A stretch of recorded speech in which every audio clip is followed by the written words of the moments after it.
Yeah, and all the ensuing chaos, you know, I knew I had the fish of a lifetime. Yeah, I knew I had to make it count, and I started to get a little bit nervous. But in the golden moonlight and whatnot, I heard Barry and the boys behind me. Apparently a Couta blasted out of the water with a half beak in its mouth, and it was like almost like the Couta jumping over the moon, apparently, because it just looked so incredible. So in all this chaos, it was unbelievable. But I was now focused on this fish, and I knew that I had to stick this fish.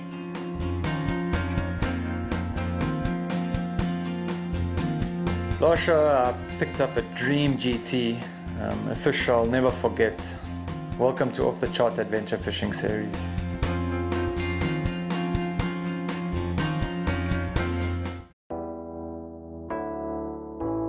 I mean, the next day was a no-brainer. We'd sort of hatched the plan that we were going to have a full crack at Submarine Rock the next day and really try and get a little bit of a better feel and an understanding for the place, which is important, you know. I mean, you can't just stop at a spot in a fleeting moment and get a bunch of fish or catch no fish and not have any understanding of the place at all. You know, you need to try and get to see a place in all its colors and forms, you know. So pushing tide early in the morning or training tide early in the morning, you need to give it a full crack, and we had decided that that's what we were going to do the next day. We were up at the crack of dawn, and we wanted to try and get onto the rock as early as possible. We were convinced that we could get a big Couta and another big fish off Submarine Rock if we got there early enough. Tonight we anchor in one of the designated anchorages, you know, safety first. In this amazing little fjord we anchored, and that is just the most amazing thing about staying on a yacht, is that you're really close to where you're going to fish. So from where we anchored to Submarine Rock is a little 10-minute ride on the tender. Well, we got up early this morning. We had a bright moon, so it was nice. We could make our way towards Submarine Rock, where we had a lot of fish last night. We had some terrible smash-ups.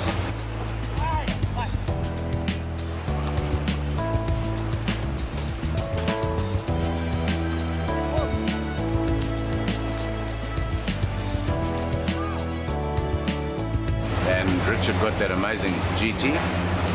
And this morning I think those Couta are going to be there. We had them jumping all over last night, so hopefully this morning we can get a couple of Couta off the rocks. It looks as though it's going to be a nice day, and there's a bit of wind, but that's fine. It puts a bit of a riffle on the water. That's that fish from last night. That was an amazing GT.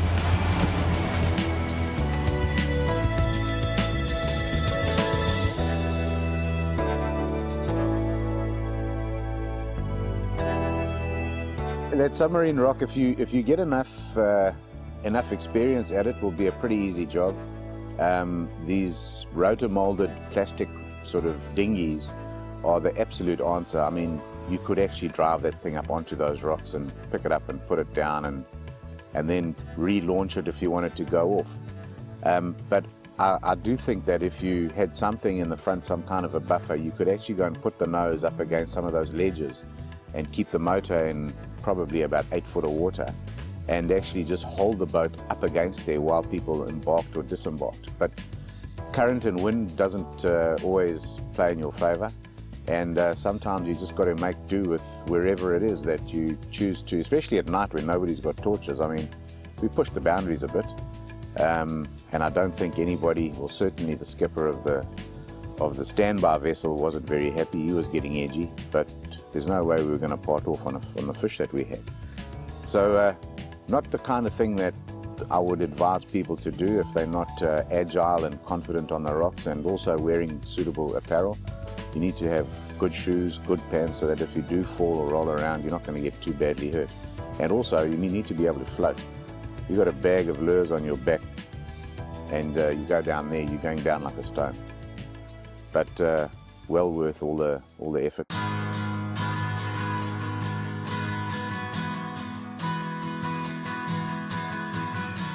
Submarine rock is as rugged as hell. It's covered in potholes and crevices and channels, so you have to be really sure-footed. You need to have a feel for the ocean, sort of, so you can make a decision if it's safe to walk or better to hold on for a minute before you cross the channel. The beauty is absolutely mind-blowing, but it also makes you wonder what you would have to do to survive if you got shipwrecked here, which is a crazy thought.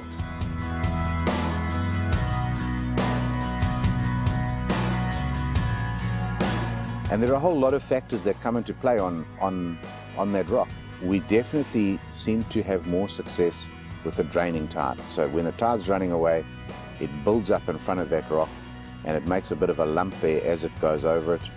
And the fish definitely hang around on the edge of that. They're gliding up and down that upwelling. When the tide pushes, the structure behind it just doesn't seem to be that conducive to holding fish. It doesn't create the kind of upwelling that's required.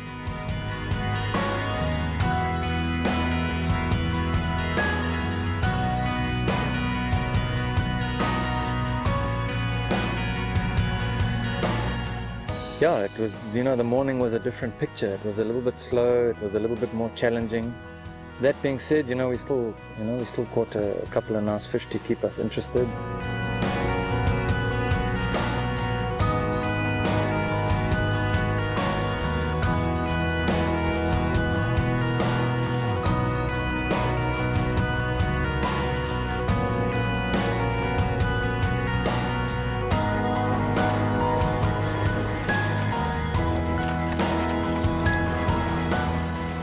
There can't be no fish.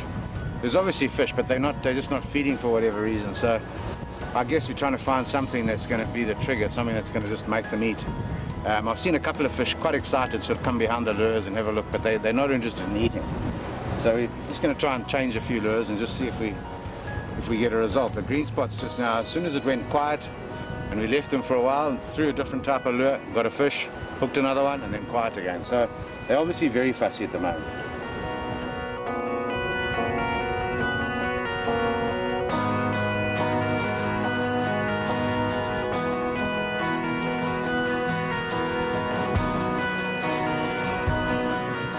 That's the crazy thing about fishing, you can get the fish of your life, and then 10 hours later you can try the same place and you can get nothing.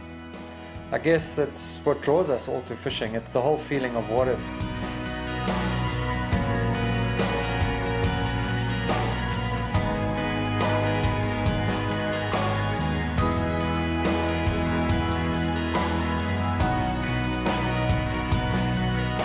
Yeah, we headed off back to the yacht.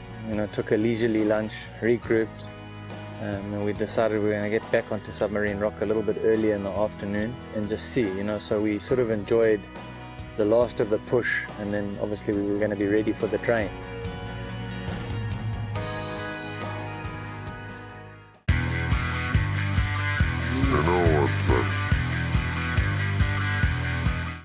We were going to troll these new lures, and we couldn't bring the rod, so we were going to try and use this one. And the top bar was actually loose, which is a problem. If it swivels around, you can get burnt off. So we didn't have any glue. So what we've done is we've taken little bits of monofilament or nylon and cut a whole lot and put them inside. And we're going to go where it's a little bit quieter from the wind and heat this up and stick it back on, and hopefully that should work. And that will be a proper MacGyver plan, that.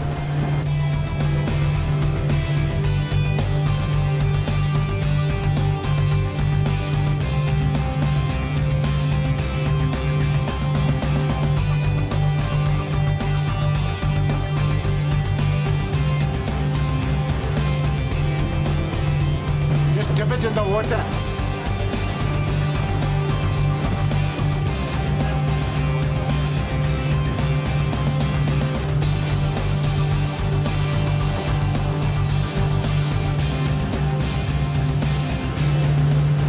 There we go, nice and firm. Now we can actually start fishing.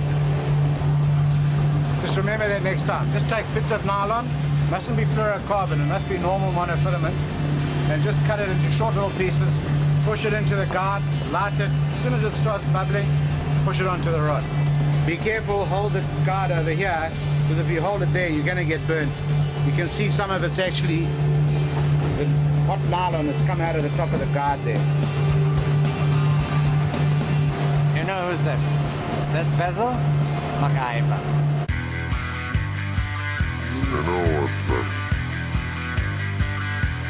And then we decided we were going to get back onto Submarine Rock a little bit earlier in the afternoon and just see, you know, so we sort of enjoyed the last of the push, and then obviously we were going to be ready for the train.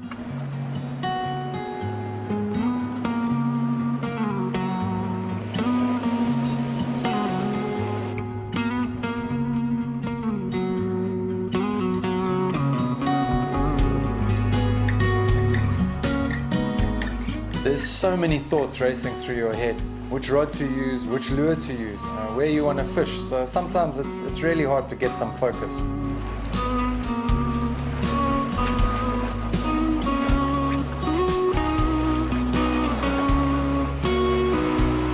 We got here quite early this afternoon.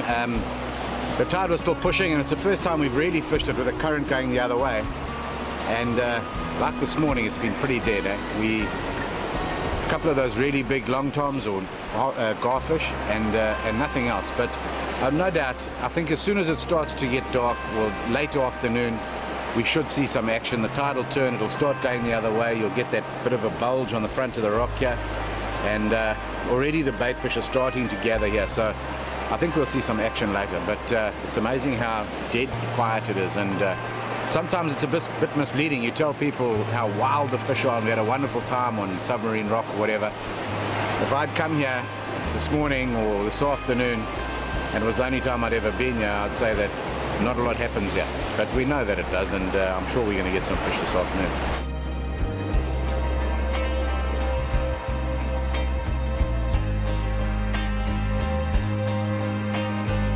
The nice thing about being here on the low and on the ebb when there was very little movement is that you can identify the threats all over. You can see the rocks sticking out, the old woman, as they're commonly called on the Natal coast. You know exactly where they are, you know where the drop-offs are, you know how deep it is.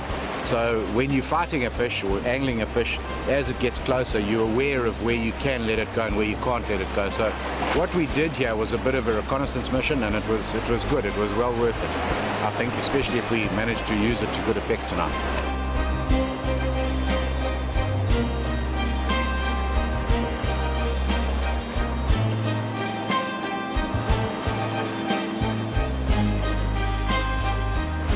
You're seriously in one of the most beautiful places around. It's just unbelievable, yeah. And I think with the turn of the tide, I think we're going to see some action. You know, we've seen the odd chase here and there, and yeah, the excitement and anticipation is there. Just got to wait for that right moment, which is not too far away, and yeah, hopefully we end up with another special day like yesterday.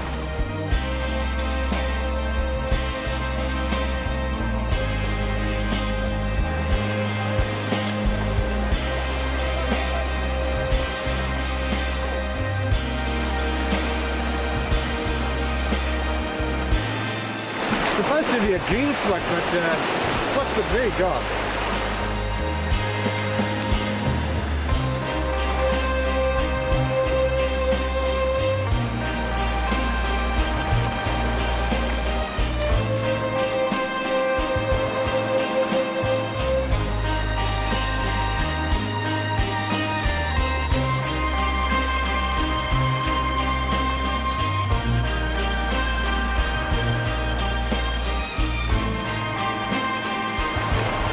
They look like a bit of bunnies there, busting over there.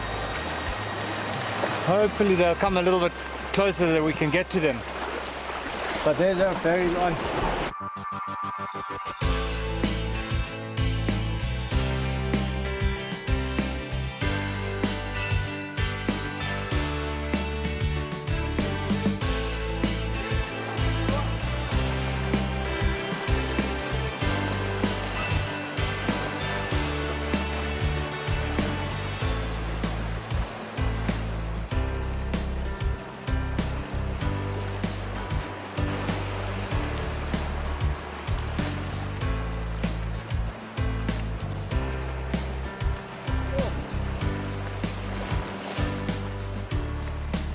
It's crazy how you get to that time of the day where the fish start to feed and you're literally in shot for shot.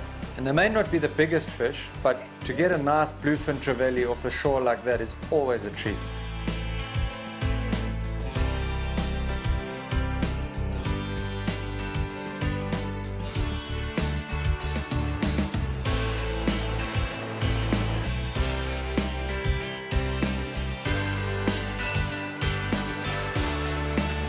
Submarine rock was a little disappointing from a Couta aspect, because we knew that they were there. We saw them. They jumped over Richard while he was fighting fish. I mean, we just saw Couta jumping everywhere. But I think the big problem there was pretty much like when you fly fishing for trout. They were pretty much focused on what they were eating, and what they were eating was half-beaks. We kept foul-hooking half-beaks on our lures. And those Couta, I mean, every single one that I saw jump, when he jumped, the half-beaks would jump all around him, or else he'd have one in his mouth. And that's definitely what they were focused on. So we even tried to throw bigger spoons and emulate that kind of thing. We had some lures that could do that. We had some amazing Yuzuri swimming lures that would definitely have imitated that, and some stick baits. The last time we were here, when we got a Couta, there weren't as many half-beaks. And I've never seen so many half-beaks there. I mean, there were lots and lots and lots, and that's probably why we were really backing to get a Couta. It's a number of factors that come into play. If you can get an outgoing tide and a wind on your back, that straight away is going to be a big help. And then the next thing you want is not such an abundance of especially things like half-beaks, which are quite particular. Though it's hard to emulate a half-beak. It's a lot easier to emulate fleeing baitfish that are sort of subsurface, but a half-beak is right up on the surface and is almost translucent from underneath. And that's why those Couta, when they come out of the air like that, they're coming from deep, and they're coming up at a hell of a speed and actually grabbing the thing, and you see him come out of the water with the half-beak in his mouth, or else you'll see that he's missed and their half-beaks will spray all around him.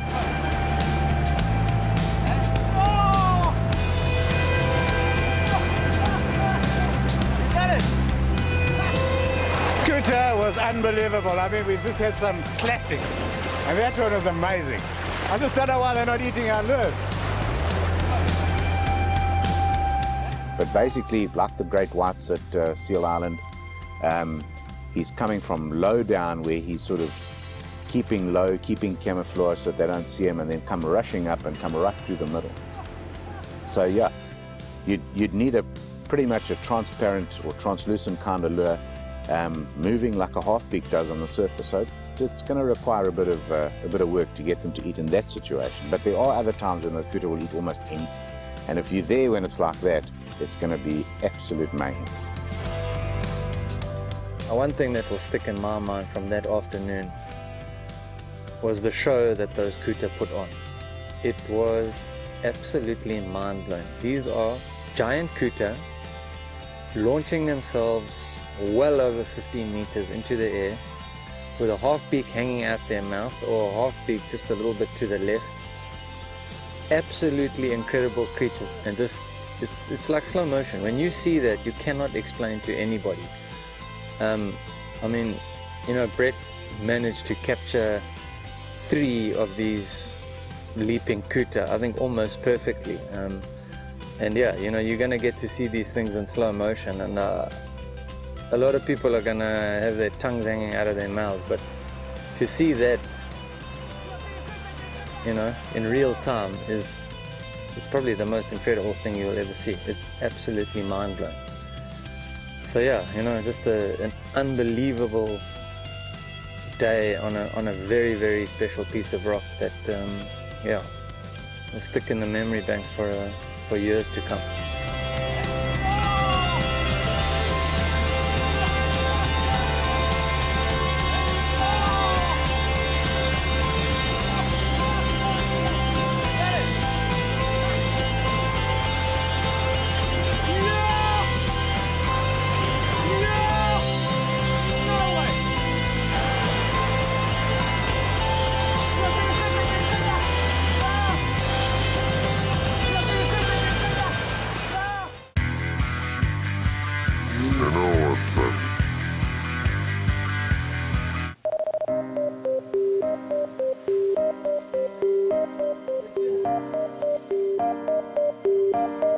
Yeah, we're checking this spider eating this almost bumblebee type thing, and I mean, yeah, it's just incredible. I mean, just on the hipstomatic, that's apparently its sort of nest where it's keeping all its babies, and then if you go back onto it, you can see the spider actually feeding on the bumblebee. It's incredible. It's amazing to be able to take such photos.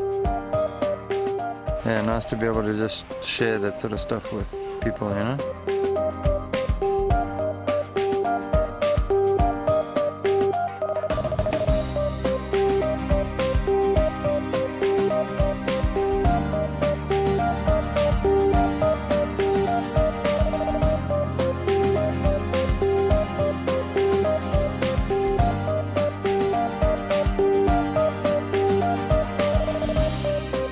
I've never seen one of these spiders before, but it's eating something, and then just back here there's some kind of a cocoon that it's obviously spun, and it's probably got an insect inside there, and the young ones are feeding off it. That's what I think it is, but it could be something else. Maybe it's where it lives.